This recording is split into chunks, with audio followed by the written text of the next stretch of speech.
അസ്സലാമു അലൈക്കും വറഹ്മത്തുള്ളാഹി തആല വബറകാതുഹു. ബിസ്മില്ലാഹി അൽഹംദുലില്ലാഹ് വസ്സലാത്തു വസ്സലാമു അലാ റസൂലില്ലാഹ് വഅലാ ആലിഹി വസഹ്ബിഹി അജ്മഈൻ അമ്മാ ബഅദ്. പരിശുദ്ധമായ സമസ്ത കേരള ജമിയത്തുൽ ഉലമയുടെ 100ാം വാർഷിക അന്താരാഷ്ട്ര മഹാസമ്മേളനത്തിൻ്റെ ഭാഗമായിക്കൊണ്ട് സമസ്ത കേരള ജമിയത്തുൽ ഉലമ സംഘടിപ്പിക്കുന്ന ഏറ്റവും ശ്രദ്ധേയമായ സമസ്ത സെൻറ്റനറി ക്യാമ്പ് ഇൻഷാ അല്ലാഹ് ഫെബ്രുവരി 4 മുതൽ കാസർഗോഡ് കുനിയ വരക്കൽ മുല്ലക്കോയ നഗറിൽ വെച്ച് നടക്കാൻ പോവുകയാണ്.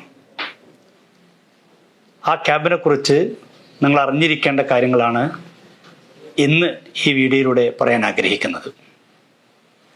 10,313 ദായികൾ ഉൾപ്പെടെ 33,313 ആളുകൾ പങ്കെടുക്കുന്ന വലിയൊരു ക്യാമ്പാണ് 100ാം വാർഷികത്തിൻ്റെ ഭാഗമായി സമസ്ത സംഘടിപ്പിക്കുന്നത്.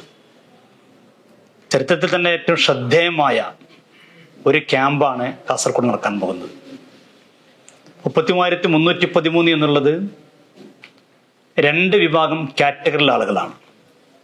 ഒന്ന്, സമസ്തയുടെ മദ്രസയുടെയും മഹല്ലിലൂടെയും മറ്റ് സംഘടനാ സംവിധാനത്തിലൂടെയും കണ്ടെത്തിയ 23,000 ആളുകൾ ജനറൽ വിഭാഗത്തിലേക്കും, സമസ്തയുടെ വലിയൊരു സ്വപ്ന പദ്ധതിയായി സമസ്ത സമൂഹത്തിലേക്ക് സമർപ്പിക്കുന്ന 100ാം വാർഷികത്തിൻ്റെ ഉപഹാരമായ 10,313 പ്രബോധകരെ സമർപ്പിക്കുന്ന, അങ്ങനെ മൊത്തം 33,313 ആളുകൾ പങ്കെടുക്കുന്ന ഒരു വലിയ മഹാസംഘമാണ് നമ്മുടെ സമസ്ത സെൻറ്ററിങ് ക്യാമ്പ് എന്ന് പറയുന്നത്. അൽഹംദുലില്ലാഹ്, നീണ്ട 3 മാസത്തെ വളരെ കഠിനാധ്വാനത്തിലൂടെ സമസ്തയുടെ പ്രവർത്തകന്മാർ, നേതാക്കന്മാർ, അനുഭാവികൾ, അവരുടെയൊക്കെ വലിയ പ്രവർത്തനത്തിലൂടെ ഈ 33,313 എന്ന് പറയുന്ന എണ്ണം പൂർത്തിയായി. ഇപ്പോഴും ആളുകൾ ആവശ്യപ്പെട്ടുകൊണ്ടിരിക്കുന്നു. പക്ഷേ ഇനി നമുക്ക് എടുക്കാൻ കഴിയാത്തൊരു സാഹചര്യമാണ്. രജിസ്ട്രേഷൻ നടപടികളൊക്കെ പൂർത്തിയായി, എല്ലാവരെയും നമ്മളെ സൈറ്റിൽ കയറി കഴിഞ്ഞു. ഇപ്പോൾ 33,313 ഒരു ഡിജിറ്റൽ കോർഡിനേഷൻ എന്ന രീതിയിൽ 313 ഗ്രൂപ്പുകളാക്കി തിരിച്ച് ഇന്ന് എല്ലാവരും നേരിട്ട് കാണാവുന്ന ഒരു രീതിയിലേക്ക് മാറിയിരിക്കുകയാണ്. ഈ 313 ഗ്രൂപ്പുകളിലും 3 നേതൃത്വങ്ങൾ, ഒരു CF, ഒരു SFG, ഒരു SFD എന്ന രീതിയിൽ 313 ഗ്രൂപ്പുകൾ ക്രിയേറ്റ് ചെയ്തിരിക്കുകയാണ്. 33,313 ആളുകളെ സമ്മേളന നഗരിയിൽ 313 ഗ്രൂപ്പുകളായിക്കൊണ്ടാണ് തിരിച്ചിട്ടുള്ളത്. ഓരോ ഗ്രൂപ്പിലും 100 മുതൽ 110 വരെയുള്ള ആളുകളുണ്ടായിരിക്കും.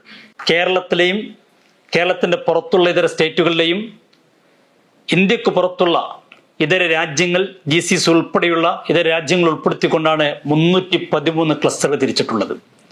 അത് GCCയും ഇതര രാജ്യങ്ങളും കൂടിക്കൊണ്ട് SIC എന്ന സംവിധാനത്തിൽ 8 ക്ലസ്റ്ററുകൾ, തമിഴ്നാടിൽ നിന്ന് 2 ക്ലസ്റ്ററുകൾ, അന്തമാനിൽ 2 ക്ലസ്റ്ററുകൾ, കർണാടകയിൽ നിന്ന് 28 ക്ലസ്റ്ററുകൾ, ലക്ഷദ്വീപിൽ നിന്ന് 8 ക്ലസ്റ്ററുകൾ, ഇങ്ങനെയും കേരളത്തിൽ നിന്ന് കേരളത്തെ 3 ഭാഗങ്ങളായി തിരിച്ചുകൊണ്ട് കേരള സൗത്തിൽ നിന്ന് 9 ക്ലസ്റ്ററുകൾ, കേരള നോർത്തിൽ നിന്ന് 87 ക്ലസ്റ്ററുകൾ, കേരള മിഡിൽ നിന്ന് 169 ക്ലസ്റ്ററുകൾ, ഇങ്ങനെ മൊത്തം 313 ക്ലസ്റ്ററുകളായിക്കൊണ്ടാണ് അൽഹംദുലില്ലാഹ് നമ്മുടെ ക്യാമ്പ് നടക്കാൻ പോകുന്നത്. ഇതിനെ നിയന്ത്രിക്കാൻ വേണ്ടി വളരെ വ്യവസ്ഥാപിതമായി, ശാസ്ത്രീയമായ രീതിയിൽ ഇത് ഭംഗിയായി നടക്കുന്നതിന് വേണ്ടി ഇതിന് നേതൃത്വ രീതിയും രൂപം നൽകിയിട്ടുണ്ട്. ഈ ക്യാമ്പിൻ്റെ ഒരു സമിതി തന്നെയുണ്ട്. ആ സമിതിയുടെ താഴെയായിക്കൊണ്ട് ക്യാമ്പിൻ്റെ നേതൃത്വം നൽകുന്നതിന് വേണ്ടി ഒരു പ്രത്യേകമായ ഒരു ടീം തന്നെ തയ്യാറാക്കിയിട്ടുണ്ട്. അത് MG എന്ന് പറയുന്നതാണ് അതിൻ്റെ മാസ്റ്റർ ഗൈഡ് എന്ന് പറയുന്നത്. അതിൻ്റെ താഴെ നമ്മുടെ ക്യാമ്പ് 3 പവലിയനുകളാണുള്ളത്. ഓരോ പവലിയന് നേതൃത്വം നൽകുന്ന ആളുകൾ 3 നാവിഗേറ്ററുകൾ നിയമിച്ചിട്ടുണ്ട്. അവർക്ക് PN എന്നാണ് പറയുക.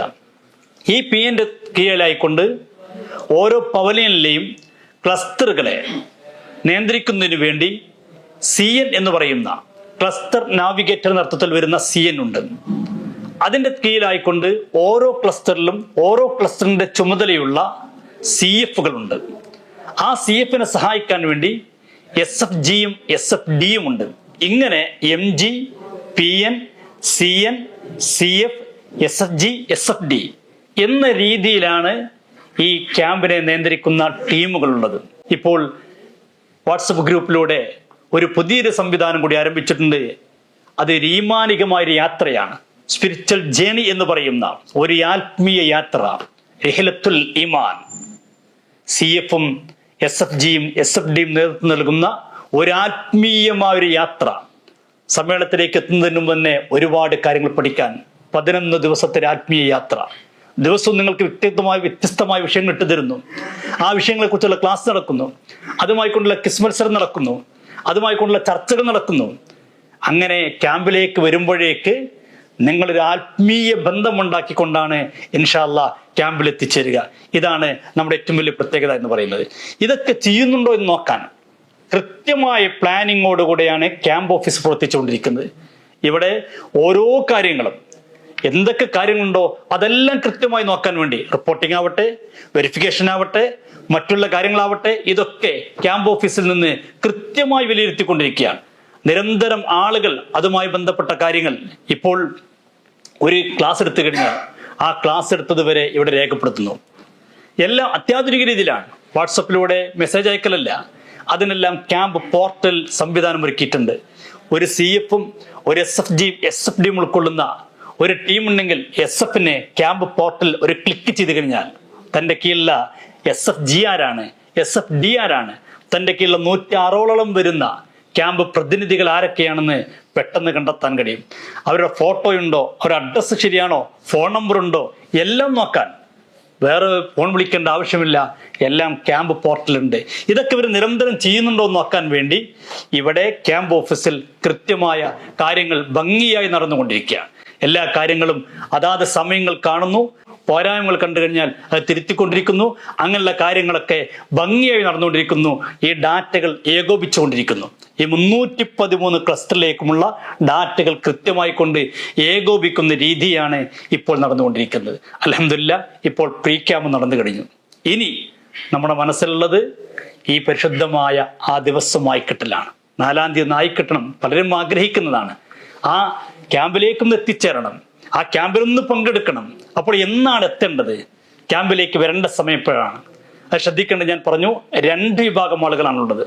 ഒന്ന് ജനറലിലേക്ക് രജിസ്റ്റർ ചെയ്ത ആളുകളും, ഒന്ന് ദാഇയിലേക്ക് രജിസ്റ്റർ ചെയ്ത ആളുകളും.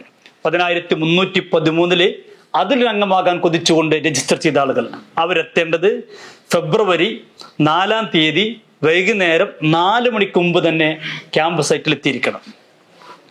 ജനറൽ വിഭാഗത്തിലെ ആളുകൾ ഫെബ്രുവരി 6-ാം തീയതി വൈകുന്നേരം, വെള്ളിയാഴ്ച വൈകുന്നേരം 4 മണിക്ക് മുമ്പായിക്കൊണ്ട് അവരും ക്യാമ്പ് സൈറ്റിൽ എത്തിയിരിക്കണം. ദായിലേക്ക് രജിസ്റ്റർ ചെയ്തവർ 4-ാം തീയതി വരെ എത്തി. 4-ാം തീയതി മുതൽ നമ്മുടെ പൊതുസമ്മേളനത്തിന്റെ 8-ാം തീയതി ഉച്ചയ്ക്ക് 2 മണി വരെയാണ് ക്യാമ്പ് സമാപിക്കുന്നത്. 2-ൽ അവർ പങ്കെടുക്കണം. ദായിലും പങ്കെടുക്കണം, ജനറൽ വിഭാഗത്തിലും പങ്കെടുക്കണം. ജനറൽ രജിസ്റ്റർ ചെയ്തവർ ദായിയുടെ ക്യാമ്പ് എടുക്കുമ്പോൾ വരാൻ പാടില്ല. അവർ വരേണ്ടത് 6-ാം തീയതി, അന്നു മുതൽ 8-ാം തീയതി ഉച്ചയ്ക്ക് 2 മണി വരെയാണ് നമ്മളെ ക്യാമ്പിന്റെ സമയമുള്ളത്. ആ സമയം വരെ അവിടെ ഉണ്ടായിരിക്കണം. അത് കഴിഞ്ഞാൽ അന്ന് പൊതുസമ്മേളനമാണ്. ആ പൊതുസമ്മേളനത്തിൽ പങ്കെടുത്തായിരിക്കണം നമ്മൾ തിരിച്ചു പോരേണ്ടെന്ന് കൂടി ഉണർത്തുകയാണ്. ഇനി ശ്രദ്ധിക്കേണ്ട കാര്യങ്ങൾ, യാത്രക്ക് മുമ്പ് നമ്മൾ ഒരുങ്ങേണ്ട കാര്യങ്ങൾ എന്തൊക്കെയാണ്? ഒന്ന്, നിങ്ങളെ യാത്ര എങ്ങനെയാണ് നിങ്ങൾ തീരുമാനിക്കണം. ട്രെയിൻ ആണെങ്കിൽ മുൻകൂട്ടി നിങ്ങൾ ബുക്ക് ചെയ്തിരിക്കണം. ഇപ്പോൾ തന്നെ ബുക്ക് ചെയ്താലാണ് നമുക്ക് റിസർവേഷനുള്ള സൗകര്യങ്ങൾ ഉണ്ടാവുക. ഇല്ലെങ്കിൽ പിന്നീട് പ്രയാസപ്പെടേണ്ടി വരും. ബുക്ക് ചെയ്യണം. ബസ്സാണെങ്കിൽ ബസ്സും ഇപ്പോൾ മുൻകൂട്ടി ബുക്ക് ചെയ്യാൻ പറ്റുന്ന, റിസർവ് ചെയ്യാൻ പറ്റുന്ന സംവിധാനമുള്ള ഒരുപാട് KSRTC ബസ്സുകളും മറ്റ് ബസ്സുകളുമുണ്ട്. അത് മുൻകൂട്ടി കണ്ടുകൊണ്ട് ബുക്ക് ചെയ്യണം. ഇനി സ്വന്തമായിട്ട് വാഹനം സംഘടിപ്പിച്ച് വരുന്നവരാണെങ്കിൽ ആദ്യം തന്നെ റൂട്ട് നമ്മൾ നോക്കണം. എളുപ്പ വഴി ഏതാണ്, അതൊക്കെ മനസ്സിലാക്കി നിങ്ങൾ സ്വന്തമായി വാഹനം സംഘടിപ്പിച്ച് വരികയാണെങ്കിൽ നിങ്ങൾക്ക് അവിടെ വരുമ്പോൾ നിശ്ചയിക്കപ്പെട്ട സ്ഥലമുണ്ടാകും. ആ സ്ഥലത്ത് മാത്രം പാർക്ക് ചെയ്യണം. എവിടെയെങ്കിലും പാർക്ക് ചെയ്ത് പ്രയാസം സൃഷ്ടിക്കുന്ന സാഹചര്യം ഉണ്ടാവരുത്. ഇതാണ് ശ്രദ്ധിക്കേണ്ടത്. ഇനി ട്രെയിനിൽ വരുമ്പോൾ ശ്രദ്ധിക്കേണ്ടത്, തിരുവനന്തപുരം, ഷൊർണൂര്, പാലക്കാട്, കോഴിക്കോട് ഈ ഭാഗത്തുനിന്ന് വരുന്ന ആളുകൾ അവർ ട്രെയിനിൽ വന്ന് ഇറങ്ങേണ്ടത് കാഞ്ഞങ്ങാടാണ്. ലോക്കൽ ട്രെയിൻ ആണെങ്കിൽ അവർക്ക് ഏറ്റവും നല്ലത് കാഞ്ഞങ്ങാട് ഇറങ്ങുന്നതിനേക്കാളും ഒന്നുകൂടി അടുത്ത് ബേക്കൽ ഫോർട്ടിൽ ഇറങ്ങലാണ്. ഇനി മംഗലാപുരം ഭാഗത്തുനിന്ന് വരുന്ന ആളുകൾ അവർ കാഞ്ഞങ്ങാട്ടേക്ക് വരേണ്ടതില്ല, അവർ കാസർഗോഡാണ് ഇറങ്ങേണ്ടത്. ലോക്കലാണെങ്കിൽ അവർക്കും ബേക്കൽ ഫോർട്ടിലാണ് ഇറങ്ങേണ്ടത്. ബേക്കൽ ഫോർട്ടിൽ ഇറങ്ങിയാലും കാഞ്ഞങ്ങാട് ഇറങ്ങിക്കഴിഞ്ഞാലും നമുക്ക് അവിടെ നിന്ന് വരാനുള്ള ബസ് സൗകര്യങ്ങൾ ഉണ്ടാകും. അത് ഉപയോഗപ്പെടുത്തിക്കൊണ്ട് ക്യാമ്പ് സൈറ്റിലേക്ക് നമ്മൾ എത്തിച്ചേരണം. ഇങ്ങനെയാണ് നമ്മുടെ യാത്രാ റൂട്ട് എന്നുള്ളത്. രജിസ്റ്റർ ചെയ്തവർക്ക് മാത്രമേ നമ്മുടെ ക്യാമ്പിലേക്ക് പ്രവേശനം ഉണ്ടാവുള്ളൂ. മുൻകൂട്ടി രജിസ്റ്റർ ചെയ്ത അവരുടെ ഫോട്ടോ വെച്ച QR കോഡുള്ള ബാഡ്ജുമായി വരുന്നവർക്ക് മാത്രമേ പ്രവേശനം ഉണ്ടാവുള്ളൂ. ആ സമയത്ത് വന്ന് സ്പോട്ടേഷൻ ഉണ്ടാകും എന്ന പ്രതീക്ഷയിൽ ആരും വരേണ്ടതില്ല. ഒരാൾക്കും കയറാൻ കഴിയില്ല. കാരണം ഓരോ സീറ്റും മുൻകൂട്ടി ഓരോരുത്തർക്ക് വേണ്ടി നിശ്ചയിക്കപ്പെട്ടതാണ്. അതുകൂടി നമ്മൾ മനസ്സിലാക്കിയിരിക്കാൻ നല്ലതാണ്. ക്യാമ്പിലേക്ക് വരുമ്പോൾ നിങ്ങൾ ശ്രദ്ധിക്കേണ്ട കാര്യം, ക്യാമ്പിൽ സാധ്യമാകുന്ന രീതിയിലുള്ള സൗകര്യങ്ങളൊക്കെ ഒരുക്കിയിട്ടുണ്ടാകുമെങ്കിലും നമുക്ക് ആവശ്യമായ ഒരുപാട് കാര്യങ്ങളുണ്ടാകും. നമുക്കവിടെ ചില ആളുകൾക്ക് പുതപ്പ് നിർബന്ധമായിരിക്കും, ബെഡ്ഷീറ്റ് നിർബന്ധമായിരിക്കും, അവർ അത് കൊണ്ടുവരണം. അതോടൊപ്പം തന്നെ ബ്രഷ്, പേസ്റ്റ്, സോപ്പ്, സ്ഥിരമായിട്ട് നമ്മൾ ഉപയോഗിക്കുന്ന മരുന്നുകൾ, അങ്ങനെ പല ആളുകളും സ്ഥിരം മരുന്ന് കഴിക്കുന്നുണ്ടെങ്കിൽ ആ മരുന്നുകൾ കൊണ്ടുവരണം. അതോടൊപ്പം തന്നെ നിങ്ങൾക്ക് ഇത്തരം ദിവസങ്ങൾ ഉപയോഗിക്കാൻ ആവശ്യമായ വസ്ത്രങ്ങൾ നമ്മൾ ക്യാമ്പ് പ്രത്യേകം ശ്രദ്ധിക്കുന്നതാണ്. ക്യാമ്പിലെ ഓരോ കാര്യങ്ങൾ നമ്മൾ ശ്രദ്ധിക്കുന്നത് കൊണ്ട് നല്ല വസ്ത്രങ്ങൾ ധരിച്ചുകൊണ്ടായിരിക്കണം അവിടെ നമ്മൾ കഴിയേണ്ടത്. അത് കൊണ്ടുവരണം. അതോടൊപ്പം തന്നെ വിലപിടിപ്പുള്ള വസ്തുക്കളൊന്നും കൊണ്ടുവരാതിരിക്കാൻ പ്രത്യേകം ശ്രദ്ധിക്കുക. ആ കാര്യത്തിൽ നമുക്ക് ശ്രദ്ധയുണ്ടാകണമെന്ന് കൂടി ഉണർത്തുന്നു. മറ്റൊന്ന്, നിങ്ങൾ CF കൊണ്ട് എല്ലാ അർത്ഥത്തിനും സഹകരിക്കണം. നമ്മുടെ ഈ ക്ലസ്റ്ററുകൾ 313 ക്ലസ്റ്ററുകൾ ഒരു മത്സര രൂപത്തിലാണ് പോകുന്നത്. നിങ്ങളുടെ CFൻ്റെയും SFGയുടെയും SFDയുടെയും നിങ്ങളുടെയും പ്രവർത്തനങ്ങളൊക്കെ വിലയിരുത്തപ്പെടും. അവിടെ നിങ്ങളെ സഹായിക്കാനാണ് അവിടെയുള്ളത്. സാധാരണ ക്യാമ്പിലൊക്കെ ബാഡ്ജിൽ ഡെലിഗേറ്റ് എന്നാണ് എഴുതാറില്ലെങ്കിൽ ഇതിൽ നമ്മൾ ഒന്നുകൂടി മാറി ഹോണറി എന്നാണ് എഴുതിയിരിക്കുന്നത്. കാരണം നിങ്ങളെ കാണുന്നത് ഒരു ബഹുമാനത്തോടു കൂടെയാണ്. നിങ്ങളൊരു അതിഥികളായിട്ടാണ് സമസ്തയുടെ ഉസ്താദുമാർ ക്ഷണിച്ച് കൊണ്ടുവരുന്ന അതിഥികളായിട്ടാണ് നിങ്ങളെ കാണുന്നത്. അതുകൊണ്ട് തന്നെ എല്ലാവിധ സൗകര്യത്തിനും അവർ കൂടെ ഉണ്ടാകുമെങ്കിലും അവരോട് കൂടെ നിങ്ങളും നിൽക്കണം. നിങ്ങളെ ക്ലസ്റ്ററിലെ പ്രവർത്തനങ്ങൾ വെച്ചുകൊണ്ടായിരിക്കും ഓരോ ക്ലസ്റ്ററുകളും വിലയിരുത്തപ്പെടുക. അവസാനം ഏറ്റവും നല്ല ക്ലസ്റ്ററിന് ഇൻഷാ അല്ലാഹ് അവിടെ സമ്മാനം നൽകപ്പെടും. മാത്രമല്ല ഓരോ ക്ലസ്റ്ററും കൃത്യമായി മോണിറ്റർ ചെയ്യാൻ വേണ്ടി ക്യാമറ നമ്മൾ സെറ്റ് ചെയ്തിട്ടുണ്ട്.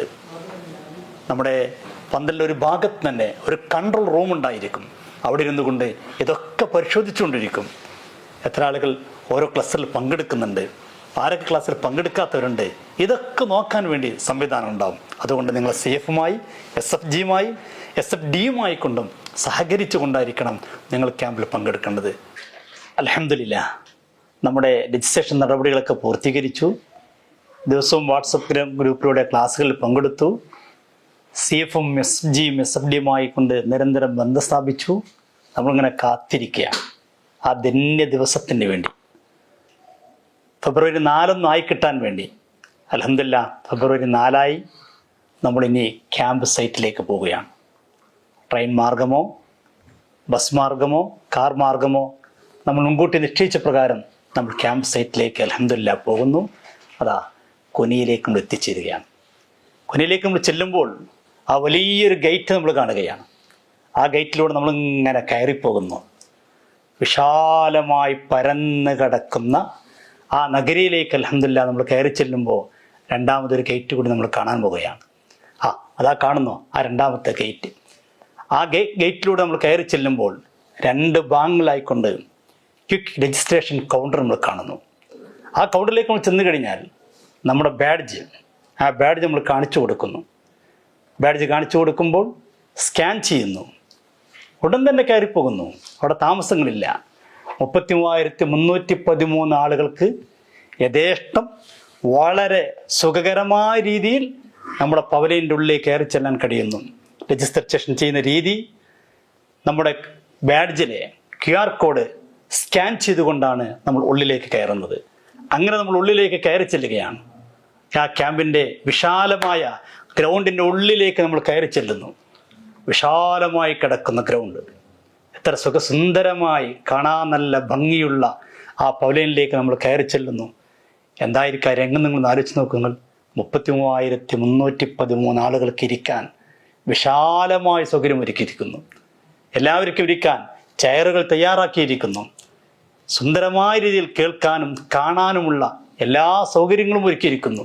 നോക്കൂ നിങ്ങൾ, ഈ നഗരി ഇതിലൊരു അംഗമായി ചേരുമ്പോൾ, ഒരു കണ്ണിയായി ചേരുമ്പോഴുണ്ടാകുന്ന ആ സന്തോഷം നിങ്ങൾ ആലോചിച്ച് നോക്കൂ. നിങ്ങൾ ഇത്രയും വലിയ ഒരു പന്തലിൽ ഇത് ഒരു പവലിയനാണ് നിങ്ങൾ കാണുന്നത്. ഇതുപോലെ 2 ഭാഗത്തും ഓരോ പവലിയനുണ്ട്. അങ്ങനെ മൊത്തം 313 ക്ലസ്റ്ററുകൾക്കുള്ള വിശാലമായ ഒരു പവലിയൻ, വിശാലമായ സ്റ്റേജ്.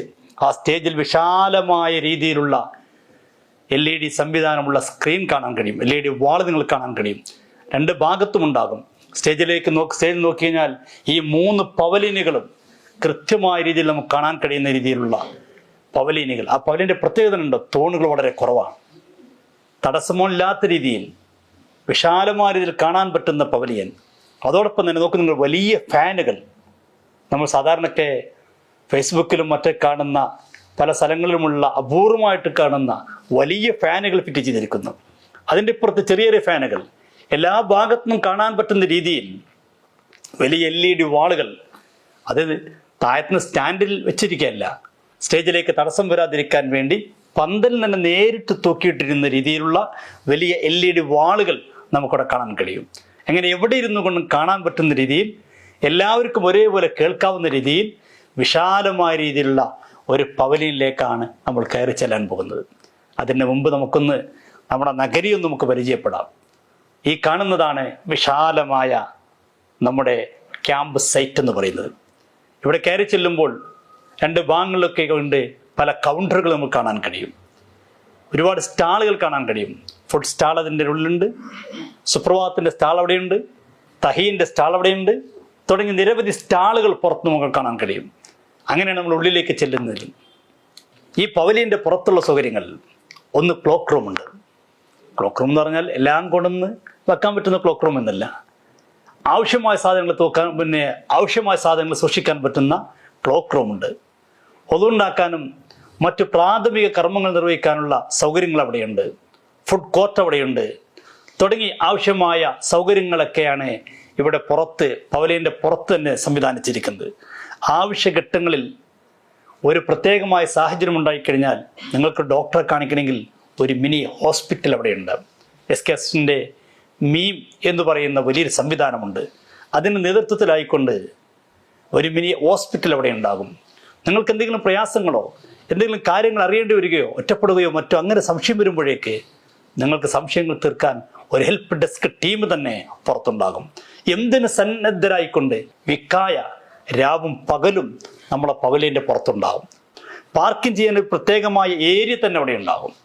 ഇങ്ങനെ എല്ലാ സൗകര്യങ്ങളും നമ്മുടെ ക്യാമ്പ് സൈറ്റിൻ്റെ പുറത്തായിക്കൊണ്ട്, പവലിയൻ്റെ പുറത്തായിക്കൊണ്ട് എല്ലാ സൗകര്യങ്ങളും ഒരുക്കിയിട്ടുണ്ട്. ഇനി പവലിയൻ്റെ ഉള്ളിലാണെങ്കിലും നേരത്തെ ഞാൻ പറഞ്ഞതുപോലെ ഒരുപാട് സംവിധാനങ്ങൾ. നമ്മൾ മൊബൈൽ കൊണ്ട് വരുമ്പോൾ നമ്മൾ മൊബൈലുകൾ ചാർജ് ചെയ്യാൻ വേണ്ടി ചാർജിങ് പോയിന്റുകൾ ഉണ്ടാകും. എല്ലാ ഭാഗത്തും കുടിക്കാനുള്ള വെള്ള സൗകര്യങ്ങൾ ഉണ്ടാകും. മെഡിക്കൽ എയ്ഡ് സെൻ്റർ അവിടെ ഉണ്ടാകും. തുടങ്ങി നമുക്ക് ആവശ്യമായ എല്ലാ കാര്യങ്ങളും, വിശ്രമിക്കാനുള്ള സൗകര്യം അവിടെ തന്നെയാണ് ഒരുക്കിയിട്ടുള്ളത്.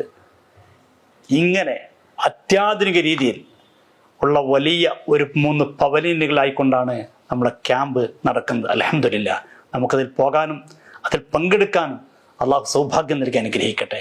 ക്യാമ്പിലിരുന്ന് നമ്മളിങ്ങനെ കാണുമ്പോഴായിരിക്കും, പ്രഭാഷണം നടക്കുമ്പോൾ ഒരു ഉസ്താദ് അതിൽ ഒരു നല്ലൊരു ഫാക്കൽറ്റി വന്നുകൊണ്ട് ക്ലാസ് എടുക്കുമ്പോൾ ആ ക്ലാസ്സിലെ വിഷയങ്ങൾ നമുക്ക് തോന്നുകയാണ് അതിൻ്റെ മേട്ടണി കിട്ടണമെന്ന് ആഗ്രഹിച്ചു കഴിഞ്ഞാൽ നേരിട്ട് സ്കാൻ ചെയ്യാനുള്ള സംവിധാനം ഉണ്ടാവും. ഒരു പ്രഭാഷകൻ പ്രസംഗിക്കുന്ന സമയത്ത് അദ്ദേഹത്തിൻ്റെ പ്രൊഫൈൽ നമുക്ക് അറിയണമെങ്കിൽ അവിടെ വലിയ അനൗൺസ്മെൻറ്റുകൾ ഉണ്ടാവില്ല. മറിച്ച് അവരറിയാൻ നിങ്ങൾ സ്ക്രീനിൽ അദ്ദേഹത്തിൻ്റെ പ്രൊഫൈൽ ഉണ്ടാവും.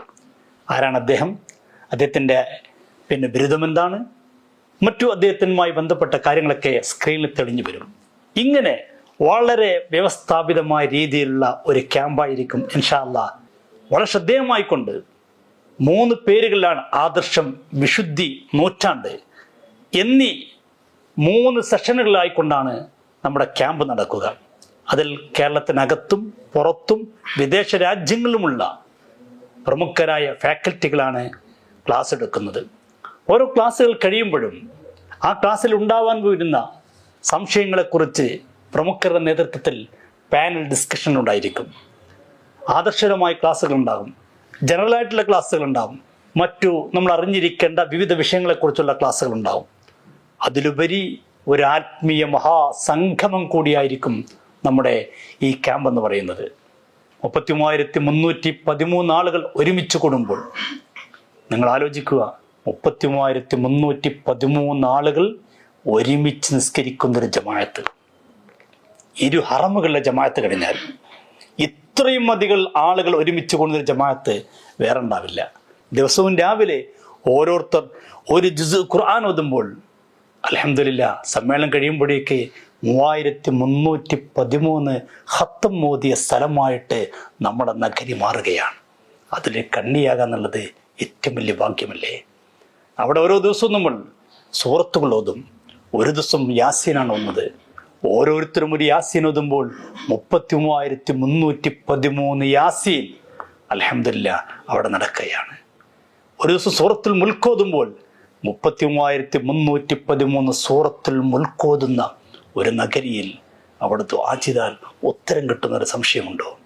വിശുദ്ധമായി ഖുർആൻ പാരായണം ചെയ്യപ്പെടുന്ന, ഇത്രയും ഇബാദത്തുകൾ നിർവഹിക്കുന്ന, ദിവസം തഹജ്ജുദ് നിസ്കരിക്കുന്നു, ഹദ്ദാദുകൾ ഓതുന്നു, തവസ്സുൽ ബൈത്ത് ചൊല്ലുന്നു, ഇങ്ങനെ ആത്മീയമായ ഒട്ടേറെ കാര്യങ്ങൾ അൽഹംദുലില്ലാ ആ പരിശുദ്ധമായ നഗരിൽ വെച്ച് നടക്കുകയാണ്. അള്ളാഹു നമുക്ക് നൽകിയൊരു ഭാഗ്യമാണ് അതിൽ പങ്കെടുക്കാൻ കഴിയുക എന്നുള്ളത്. അള്ളാഹു തൗഫീക്ക് നൽകി അനുഗ്രഹിക്കുമാറാവട്ടെ.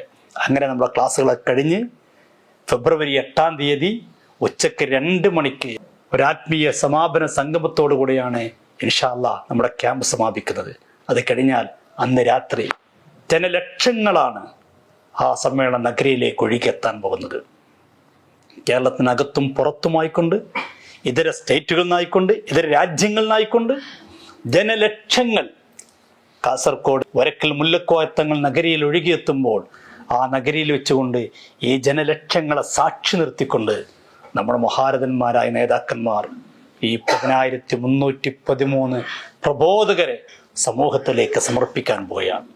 ആ ധന്യമുഹൂർത്തത്തിന് സാക്ഷ്യം വഹിച്ച് മഹാന്മാരായ ഉസ്താദുമാരുടെ പ്രഭാഷണങ്ങളും അവരുടെ നസീഹത്തുകളും കേട്ട് അവിടെയുള്ള ദുആയിലും പങ്കെടുത്ത് ഇൻഷാ അല്ലാഹ് നമുക്ക് സന്തോഷത്തോടുകൂടെ, ആത്മാഭിമാനത്തോടുകൂടെ, നിർവൃതിയോടുകൂടെ തിരിച്ചു പോരാം. അള്ളാഹു അനുഗ്രഹിക്കട്ടെ, അള്ളാഹു തൗഫീക്ക് നൽകട്ടെ. അള്ളാഹു നമുക്ക് ആ സംരംഭത്തിൽ പങ്കെടുക്കാനുള്ള എല്ലാ വഴികളും എളുപ്പമാക്കി തരട്ടെ. എല്ലാ നിങ്ങളുടെ ദ്വായിലും ഉൾപ്പെടുത്തുന്ന അഭ്യർത്ഥിക്കുന്നതോടൊപ്പം നിങ്ങൾക്ക് നൽകപ്പെട്ട CF, SFG, SFD അവരുടെ നിർദ്ദേശങ്ങളൊക്കെ കൃത്യമായി പാലിക്കണം. അവർ ഫോം വിളിക്കുമ്പോൾ നിങ്ങൾ എടുക്കണം. അവരുടെ എല്ലാ കാര്യങ്ങളും അവരുമായി നിങ്ങൾ സഹകരിച്ചു കൊണ്ടായിരിക്കണം. ഇത് കേവലം ഒരു സമ്മേളനത്തിലുള്ള കൂട്ടായ്മയല്ല. സമ്മേളനം കഴിഞ്ഞാലും നമ്മുടെ ഈ ബന്ധങ്ങൾ നിലനിർത്തണം. ഒരാത്മീയമായ സംഗമമായി മാറണം, ഒരാത്മീയമായ കൂട്ടായ്മയായിട്ട് മാറണം. അള്ളാഹു അനുഗ്രഹിക്കട്ടെ. അസ്സലാമു അലൈക്കും വറഹ്മത്തുള്ളാഹി തആല വബറകാതുഹു.